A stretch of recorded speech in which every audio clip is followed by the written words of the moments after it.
Oda is so damn good at world building. Like, honestly, the marvel that is One Piece truly continues to blow my mind. All the little stories that speak rhyme against the full picture, the way characters' plot lines seem to like sort of sing in harmony with each other. It's so good. Anyway, I've been loving like the lore dump, the lore dump extravaganza that is the Elbaf arc so far. Most recently, the inclusion of the Rocks pirates in the greater scheme of things. Just so sweet, so much info, so much expanding on things that people have been asking for answers to in the series for such a long time, right?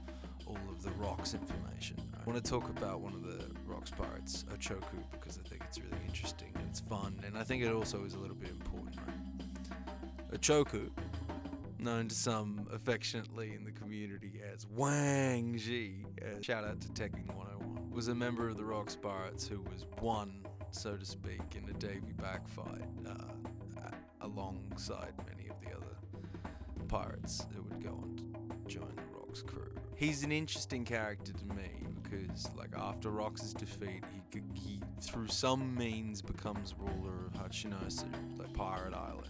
But it's here, right, in this context, that Kobe, Trafalgar Law, and Blackbeard would briefly join forces against a number of pirates, including Ochoku, in what would become known as the famous Rocky Port incident, which, alongside, well, it's not as big as God Valley or as exciting and as sexy, but it's one of those things in One Piece, one of those unturned stones we've always wanted to have a closer look at, or at least I have, anyway.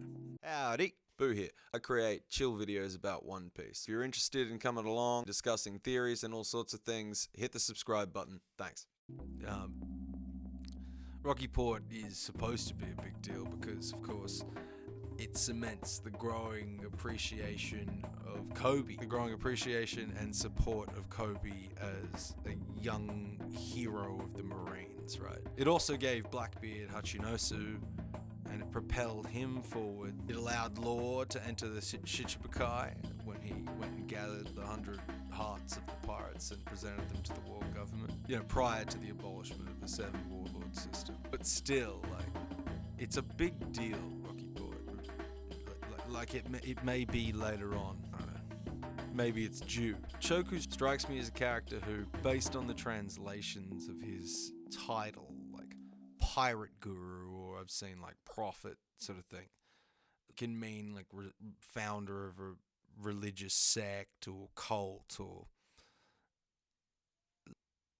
anyway, he strikes me as the kind of guy that might carry himself as like a Rasputin style dude, or like an Iago style kind of character, like that sort of offsider, whispering in the ear kind of evil, a lurker. You can see him as like one of the many bloodthirsty members of in the Rocks crew, like that's fully capable of trying to kill Rocks in an underhanded kind of way, or guide him toward his own purposes or ends. Like, he strikes me as that sort of a character, like literally just based on what I've seen so far and what I know his name might stand to me. The return of Ochoku to Hachinosu after God Valley leads me to believe he might be prepared to claim anything left of the Rocks name as his own.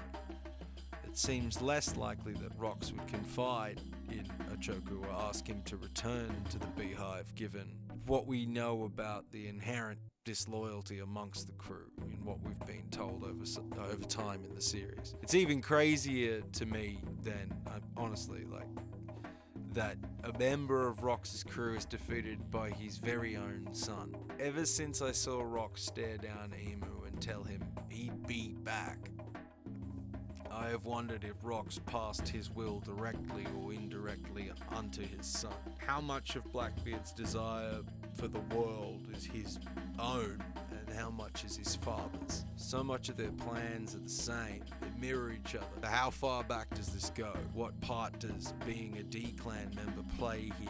I have so many questions. Who told Teach he should go after the darkness fruit?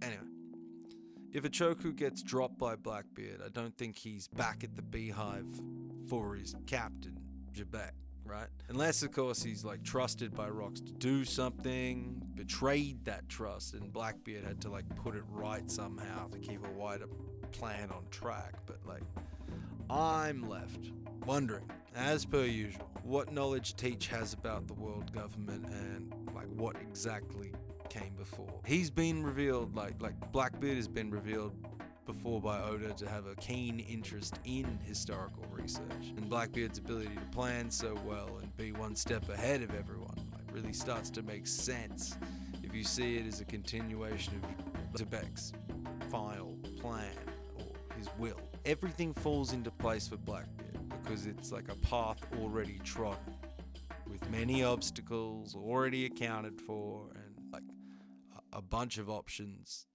already considered fully. Anyway, thank you. Just some more food for thought on all of the stuff that's being discussed. The saga, as always, continues.